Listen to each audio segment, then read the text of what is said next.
اعوذ باللہ من الشیطان الرجیم بسم اللہ الرحمن الرحیم۔ تمام دیکھنے اور سننے والوں کو السلام علیکم۔ اللہ پاک نے حضرت یعقوب علیہ السلام کو حسن و جمال کے پیکر، صبر و ثبات کے مجسمے اور عفو و درگزر کے عظیم علمبردار بیٹے حضرت یوسف علیہ السلام عطا فرمائے۔ اللہ پاک نے حضرت یوسف علیہ السلام کی شان میں قرآن مجید کی ایک پوری سورہ نازل فرمائی تاکہ لوگ اس پر غور کریں اور اس میں جو حکمتیں نصیحتیں ہیں ان کو سمجھیں۔ اس قصے کو اللہ پاک نے احسن القصص کہا ہے، یعنی بہترین قصہ۔ ارشاد ربانی ہے، اے پیغمبر، ہم نے قرآن کے ذریعے سے جو ہم نے تمہاری طرف بھیجا ہے تمہیں ایک نہایت اچھا قصہ سناتے ہیں اور تم اس سے پہلے بے خبر تھے۔ احسن القصص کے شروع میں حضرت یوسف علیہ السلام کے ایک خواب کا تذکرہ ہے جس کی تعبیر بہت عظیم اور شاندار ثابت ہوتی ہے۔ حضرت یوسف علیہ السلام نے بچپن میں خواب دیکھا کہ 11 ستارے، سورج اور چاند آپ کو سجدہ کر رہے ہیں۔ حضرت یوسف علیہ السلام نے یہ خواب دیکھ کر خوف محسوس کیا اور نیند سے بیدار ہو کر اپنے والد محترم کو یہ خواب سنایا۔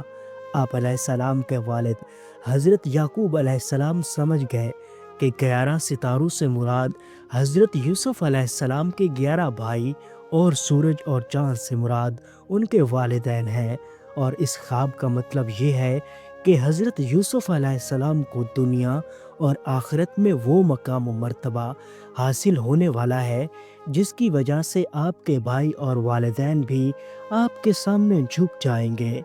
والد نے حکم دیا کہ اپنے بھائیوں کو یہ خواب نہ سنائیں ورنہ وہ حسد کرنے لگ جائیں گے اور مکر و فریب کے ذریعے انہیں نقصان پہنچانے کی کوشش کریں گے۔ حضرت یعقوب علیہ السلام کو اپنے چھوٹے بیٹے حضرت یوسف علیہ السلام سے بے حد محبت تھی اور بھائیوں سے یہ برداشت نہ ہوتا تھا، اس لیے وہ حسد کرتے اور سوچتے کہ والد یوسف اور ان کے سگے بھائی بنیامین سے زیادہ محبت کیوں کرتے ہیں جبکہ وہ سب سے بڑے ہیں اور ایک بڑی جماعت ہیں، اس بات کا زیادہ حق رکھتے ہیں کہ ان سے محبت کی جائے، اور کہتے ہیں کہ ابا جان واضح غلطی پر ہے کہ ہم سب کی نسبت ان دونوں کو محبت کے معاملے میں ترجیح دیتے ہیں۔ پھر انہوں نے آپس میں مشورہ کیا کہ حضرت یوسف علیہ السلام کو قتل کر دے یا کسی دور دراز علاقے میں چھوڑ آئے تاکہ وہ واپس نہ لوٹ سکے اور والد کی محبت صرف انہی کی ہو جائے۔ ان میں سے ایک نے کہا کہ اگر تم نے ایسا ہی کرنا ہے جیسا سوچ رہے ہو تو ایسا کرو کہ ہم اسے کسی گہرے کنویں میں ڈال دیتے ہیں تاکہ کوئی مسافر اسے کسی دوسرے ملک لے جائے۔ ایسا کرنا قتل کرنے یا کہیں دور چھوڑنے سے زیادہ آسان ہے۔ اس رائے پر اتفاق ہو گیا اور انہوں نے اس تدبیر پر عمل کی کوشش شروع کر دی۔ وہ اپنے والد کے پاس گئے اور کہا کہ وہ حضرت یوسف علیہ السلام کو ان کے ساتھ کھیل کود اور تفریح کے لیے بھیجے، لیکن ان کے دلوں کے حال اللہ خوب جانتا تھا۔ والد نے فرمایا، بیٹو، مجھ سے تو گھڑی بھر اس کی جدائی برداشت نہیں ہوتی اور مجھے ڈر ہے کہ اگر میں اس کو جانے دوں تو تم سب کھیل میں مشغول ہو جاؤ گے اور اسے بھیڑیا کھا جائے گا اور وہ اپنا دفاع نہ کر پائے گا۔ بیٹے بولے کہ ہم ایک طاقتور جماعت ہیں، یعنی بہادر اور تعداد میں زیادہ ہیں، اور اگر ہمارے ہوتے ہوئے ایسا حادثہ ہو گیا اور ہم غافل رہے تو ہم تو نقصان میں پڑ جائیں گے اور ہم مرے برابر ہوں گے۔ غرض وہ والد سے اصرار کرتے رہے اور انہوں نے حضرت یوسف علیہ السلام کو ساتھ لے جانے کی اجازت دے دی، اور جیسے ہی والد نظروں سے اوجھل ہوئے انہوں نے حضرت یوسف علیہ السلام سے گالی گلوچ اور ان کو ایذا رسانی شروع کر دی۔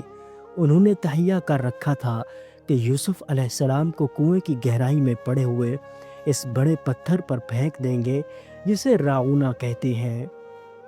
جب کنویں میں پانی کم ہو جاتا تو ایک آدمی کنویں میں اتر کر اس پتھر پر کھڑا ہو جاتا اور ڈول میں خود پانی بھرتا تھا۔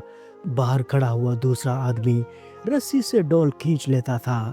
جب انہوں نے حضرت یوسف علیہ السلام کو کنویں میں پھینک دیا تو اللہ تعالیٰ کی طرف سے آپ علیہ السلام پر وحی نازل ہوئی کہ آپ جس مصیبت میں گرفتار ہو گئے ہیں اس سے آپ کو ضرور نجات ملے گی۔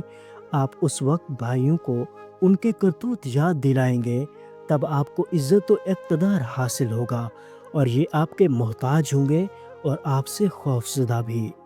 حضرت یوسف علیہ السلام کو کنویں میں چھوڑ کر جب رات کا اندھیرا چھانے لگا تو بھائی ان کی قمیض پر خون لگا کر روتے ہوئے والد کے پاس پہنچے اور کہنے لگے کہ ہم آپس میں دوڑتے ہوئے آگے نکلنے میں مصروف ہو گئے اور یوسف علیہ السلام کو اپنے سامان کے پاس چھوڑ گئے اور ہماری غیر موجودگی میں اسے بھیڑیا کھا گیا۔ ہمیں معلوم ہے کہ آپ ہمارا یقین نہیں کریں گے کیونکہ ہم آپ کی نظر میں مشکوک ہیں۔ آپ نے پہلے بھی خطرہ ظاہر کیا تھا کہ ہم اس کا خیال رکھنے میں غافل ہو جائیں گے، لیکن ہم نے ضمانت دی تھی کہ ایسا نہیں ہوگا۔ آپ ہماری بات کا یقین نہ کرنے میں حق بجانب ہیں، لیکن یہ خون آلودہ قمیض یوسف ہی کی ہے۔ انہوں نے قمیض پر میمنے کا خون لگا رکھا تھا تاکہ یہ باور کرا سکے کہ انہوں نے کچھ نہیں کیا اور حضرت یوسف علیہ السلام کو سچ مچ بھیڑیا کھا گیا، لیکن انہیں قمیض پھاڑنے کا خیال نہ آیا اور ان پر شک کی علامات واضح تھی اور والد کے سامنے ان کی بات نہ بن سکی۔ وہ جانتے تھے کہ بھائی حضرت یوسف علیہ السلام سے عداوت رکھتے ہیں اور حسد کرتے ہیں۔ وہ جانتے تھے کہ انہوں نے جھوٹی کہانی گھڑ لی ہے، لیکن انہوں نے صبر کیا اور کہا کہ تم جو بیان کرتے ہو اس کے بارے میں اللہ تعالیٰ ہی سے مدد مطلوب ہے۔ ادھر حضرت یوسف علیہ السلام کنویں میں بیٹھے اللہ پاک کی مدد اور رحمت کا انتظار فرما رہے تھے کہ ایک قافلہ آ گیا جس کے پاس کافی سامان تجارت تھا۔ انہوں نے ایک آدمی کو کنویں سے پانی لانے بھیجا۔ جب اس نے کنویں میں ڈول لٹکایا تو حضرت یوسف علیہ السلام اس سے لٹک گئے اور یوں کنویں سے باہر آ گئے۔ جب اس آدمی نے انہیں دیکھا تو نہایت خوش ہوا کہ یہ ایک لڑکا ہے اور وہ ظاہر کرنے لگا کہ حضرت یوسف علیہ السلام ان کے غلام ہیں اور ان کے سامان تجارت کا حصہ ہیں، اور اللہ دلوں کے حال خوب جانتا ہے۔ اللہ پاک نے اس صورتحال کو تبدیل نہ کیا کیونکہ اس میں اللہ کی ایک عظیم حکمت پوشیدہ تھی جس کا فیصلہ تقدیر الہی نے بہت پہلے کر دیا تھا۔ یہ لڑکا جو مصر میں ایک قیدی غلام کی طرح داخل ہو رہا تھا، اس کے ذریعے سے اہل مصر پر رحمت نازل ہونے والی تھی۔ اس کے ہاتھ میں ان تمام معاملات اور حکومت کی باغ ڈور آنے والی تھی اور اس کے ذریعے ان لوگوں کو دنیا اور آخرت کی بے حد و حساب فوائد و برکات حاصل ہونے والے تھے۔ حضرت یوسف علیہ السلام قافلے کے ساتھ مصر میں پہنچ گئے اور وہاں قافلے والوں نے انہیں بیچ ڈالا اور عزیز مصر یعنی شاہ مصر کے وزیر نے انہیں خریدا۔ وہ ملک کے خزانوں کے معاملات کا ذمہ دار تھا۔ اس نے اپنی بیوی سے کہا کہ اس کو عزت و احترام سے رکھو، بعید نہیں کہ یہ ہمیں فائدہ دے یا ہم اس سے بیٹا بنا لیں۔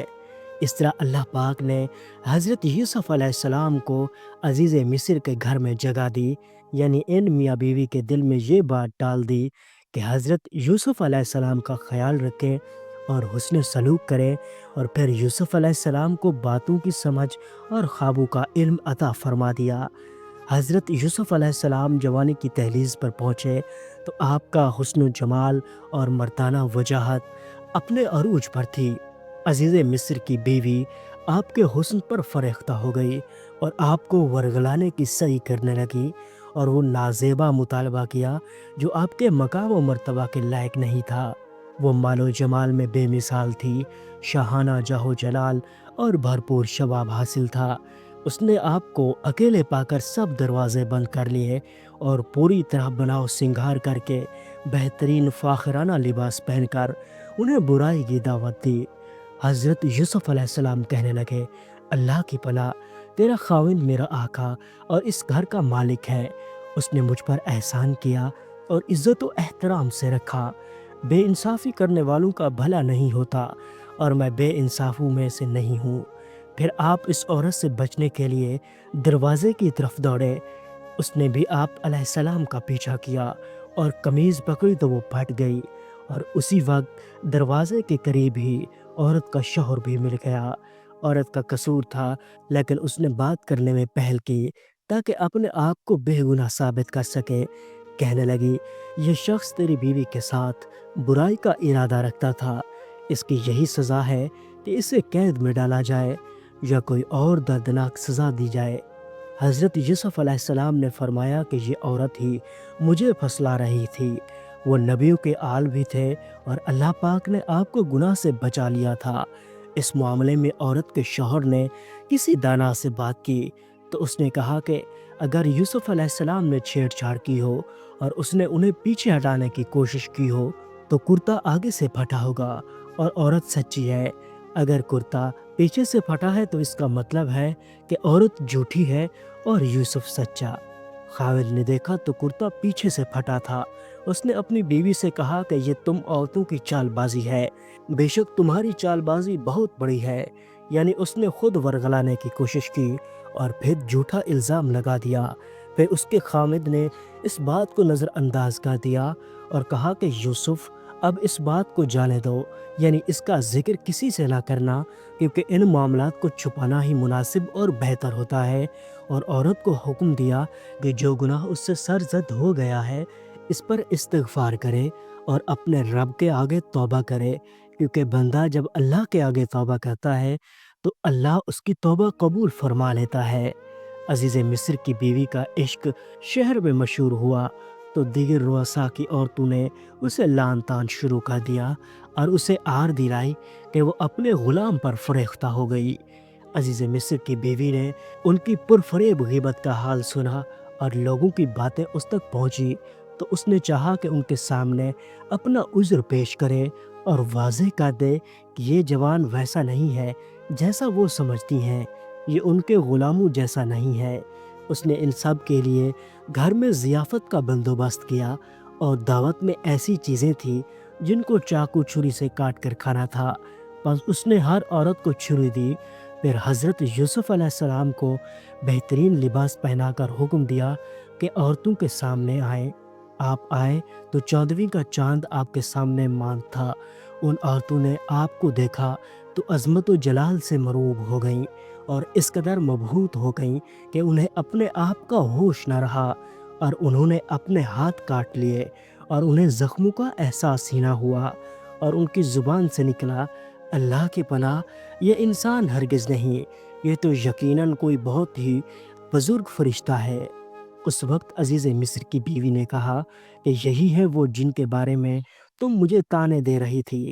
پھر حضرت یوسف علیہ السلام کی پاک دامنی کی تعریف کرتے ہوئے کہنے لگی کہ میں نے ہر چند اس سے اپنا مطلب حاصل کرنا چاہا لیکن بال بال بچا رہا، اور جو کچھ میں اس سے کہہ رہی ہوں اگر یہ نہ کرے تو یقیناً قید کر دیا جائے گا۔ حضرت یوسف علیہ السلام نے اللہ پاک سے دعا کی کہ اے میرے پروردگار، جس بات کی طرف یہ عورتیں مجھے بلا رہی ہیں اس سے زیادہ مجھے جیل خانہ پسند ہے۔ اگر تو نے ان کا فریب مجھ سے دور نہ کیا تو میں ان کی طرف مائل ہو جاؤں گا اور بالکل نادانوں سے جا ملوں گا۔ یعنی اگر تو نے مجھے میری ذات کے سپرد کر دیا اور مجھ سے اپنی حفاظت اٹھا لی تو میری ذات تو کمزور ہے، میں تو اپنی جان کے لیے بھی کسی نفع نقصان کا مالک نہیں ہوں، مگر جو اللہ کی مرضی ہو میں کمزور ہوں۔ اے مالک، مجھے قوت بخش اور میری حفاظت فرما۔ اس لیے اللہ پاک نے فرمایا، اس کے رب نے اس کی دعا قبول کر لی اور ان عورتوں کے دو پیچ اس سے پھیر دیے۔ یقیناً وہ سننے والا اور جاننے والا ہے۔ تو پیارے دوستو، یہ تھی آج کی ویڈیو۔ اگر آپ اسلامک ویڈیوز دیکھنا چاہتے ہیں تو اسلامی بندہ یوٹیوب چینل ضرور سبسکرائب کریں۔ اللہ آپ سب کا حامی و ناصر ہو، دعاؤں میں ضرور یاد رکھیے گا۔ اللہ حافظ۔